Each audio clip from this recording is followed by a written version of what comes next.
15º causo do meu livro 33 anos de júri e 33 causos pitorescos. É do Serrinha, um rapaz que veio do interior sem mão de obra qualificada. Chegando aqui não encontrou emprego. Pegou o dinheiro da venda de 2 ovelhas e uma terneira de sobreano e comprou uma porca prenha da raça Duroc. Antes de fechar o negócio, quis conhecer o varrão, o porco cachaço reprodutor. Foi lá, era um porco de mais de 230 quilos.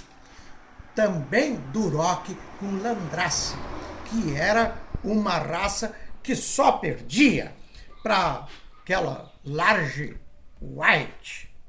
Só. Era uma das melhores raças. Cuidava daquela porca como se fosse o brilhante do Zé Alfredo, do Zoiudo. Mantinha o local bem limpo, maravilha trocada todos os dias e buscava comida na feira, restos da feira, para dar para a porca. No dia certo, porque ele sabia que a prenhez dura 114 dias.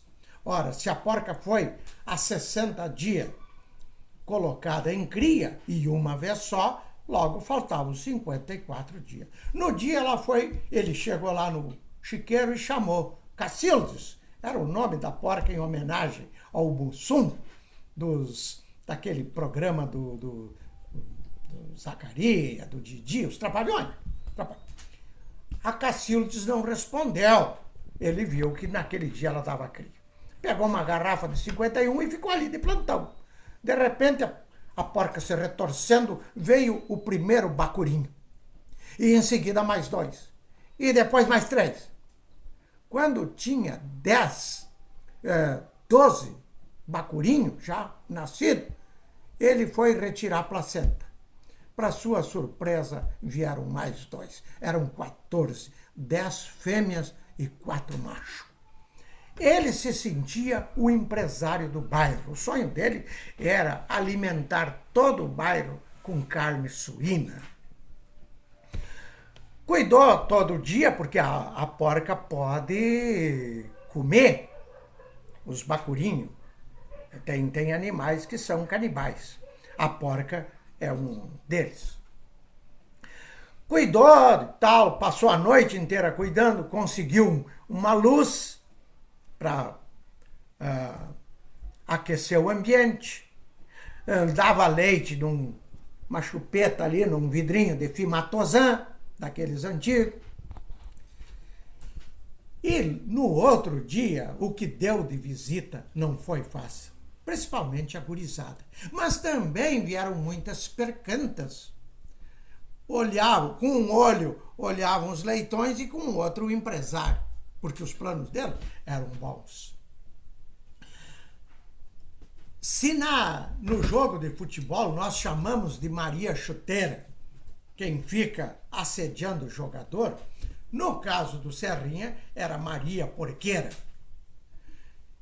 E não demorou muito e apareceu uma senhora, uma moça, que era o número do Serrinha. Mas ele resistiu o que pôde aos encantos. Mas a mulher, para ele, era um espetáculo.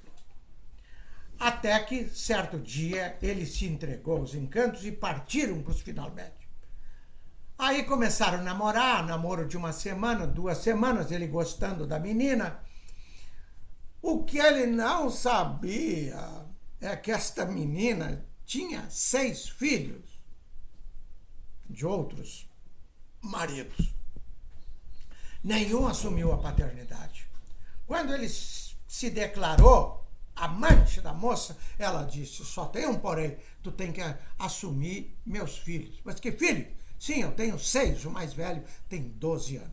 E nenhum tem pai. Então a primeira coisa, uma espécie de dote. Tu vais ao cartório registrar, ele foi lá e registrou para mostrar que estava amando, estava apaixonado, coisa de louco. Registrou aquela quantidade de gente e no outro dia a casa estava cheia, bem como ele queria, porque o sonho dele era ter pelo menos meia dúzia de filhos. Todo mundo elogiando a categoria daquele homem, o caráter do empresário.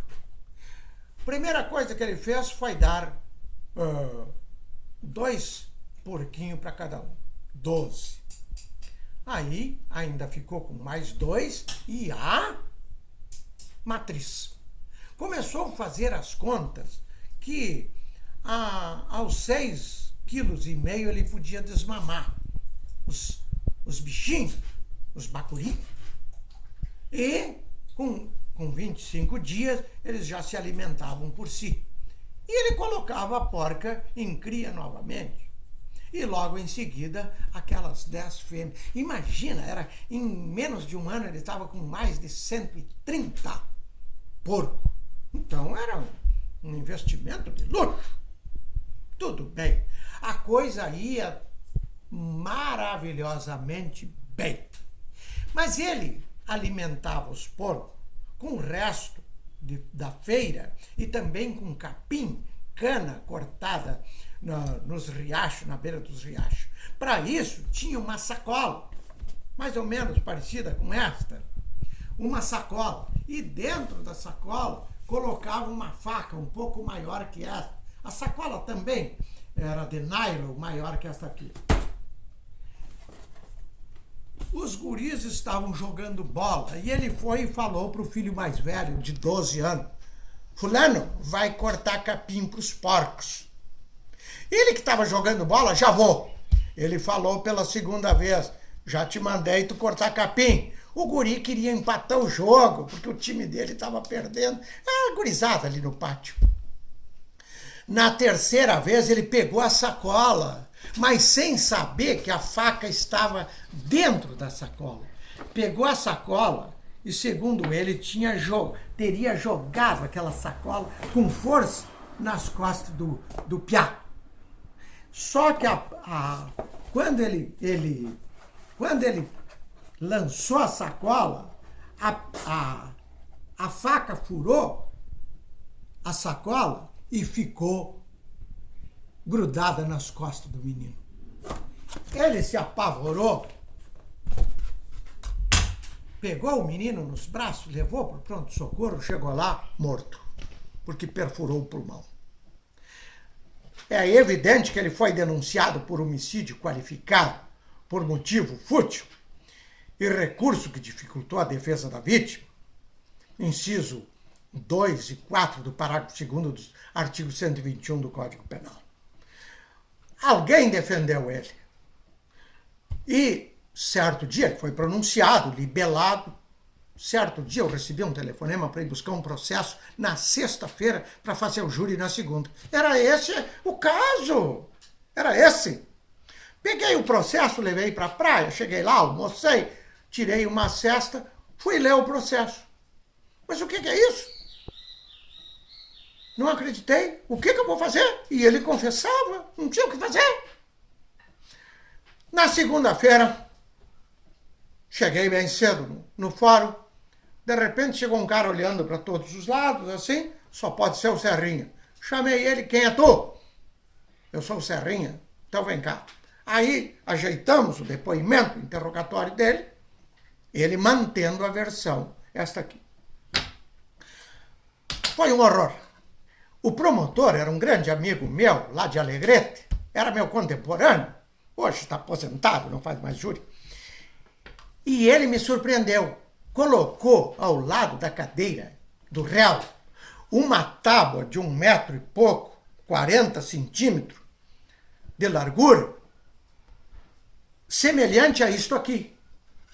Aquela tábua aqui. Eu não sabia para que era. Ele era um cara de um estratagema espetacular. Aí ele colocou aquela tábua ali, quando começou a falar, colocou a faca dentro da sacola e disse para o juiz: doutor juiz, permita que o Serrinha mostre ao jurado como ele matou o filho dele com uma facada nas costas. De 10 em 10 minutos ele fazia isso. O Serrinha, na maior ignorância, chegava, colocava aquela faca ali e levava a mão para trás e tocava com toda a força naquela tábua. A faca furava a sacola e ficava grudada naquela tábua brandindo. Os jurados colocavam a mão nos olhos para não ver. Eu sentia a dor da facada. De 10 em 10 minutos assim. Mas eu fazer o quê? No meu tempo, eu disse quem nós estávamos julgando. Serrinha, um nécio de primeira categoria, ignorante para chuchu, e que não fez aquilo por maldade. Ele foi imprudente. Ele deveria, antes de ter pego a sacola, verificado se a faca estava ali ou não. Mas ele esqueceu, isso é coisa que acontece e tal. Terminado o meu tempo... antes disso, eu disse para o juiz, doutor, hoje o senhor vai aplicar a pena mínima nesse homem. Ele disse bem pelo contrário para ele. Vou te prepara para um protesto por novo júri, porque naquela época tinha no artigo 605 a 607 do CPP antigo o protesto por novo júri, que era quem era condenado a 20 anos ou mais de reclusão, num crime doloso contra a vida. Aí, não, eu vou aplicar mais de 20 anos, talvez 29, 11 meses e 28 dias. E se eu conseguir o culposo, o que o senhor faz? O senhor aplica 1 ano e meio? Aplico. 1 ano e meio. Só que quem poderia fazer isso não está aqui. Só Jesus Cristo. Ficamos por ali. O promotor veio à réplica para fazer de novo, de 10 em 10 minutos. Ele tinha me dito, prestes, eu vou à réplica só para agora, de 5 em 5 minutos, o Serrinha repetir aquela cena. Quando ele começou a falar, eu fui lá e falei com o juiz, doutor, não permita. Ele vai pedir permissão, o senhor não permita, porque esta sacola está com mais de 50 furos aqui. E se nós precisarmos fazer um outro júri, a prova técnica está prejudicada. Deixa comigo.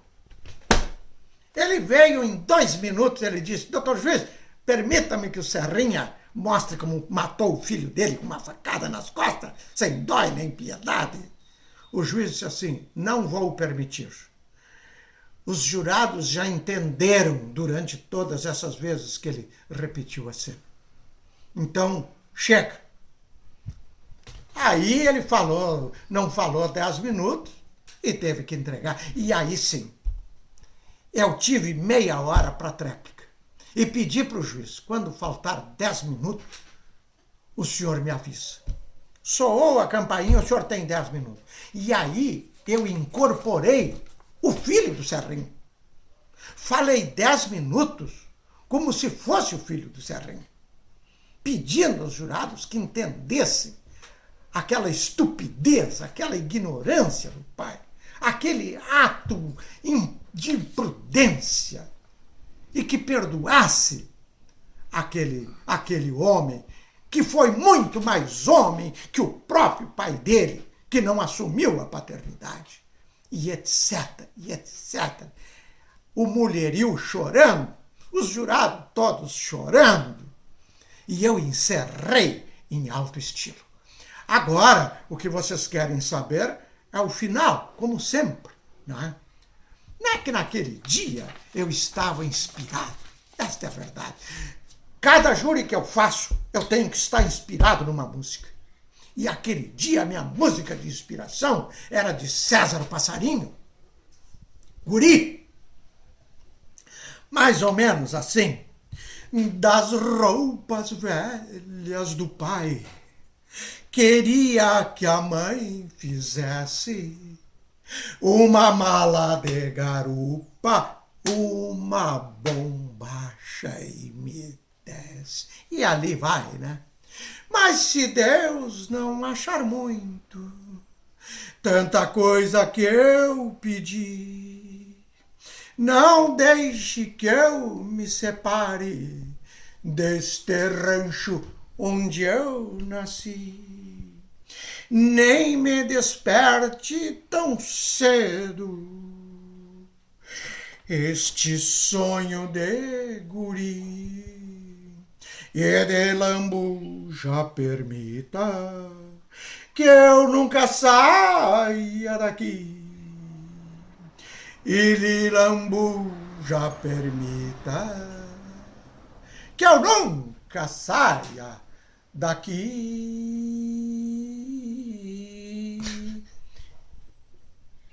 Mas vocês vão ter que comprar meu livro, porque caviar está fora do meu manjar. Eu agora só estou querendo o que mesmo? Tainha na praça, Tramandaí. Isto se o governador, meu amigo, para quem eu fiz muita campanha, me der uma carona de quê? Helicóptero.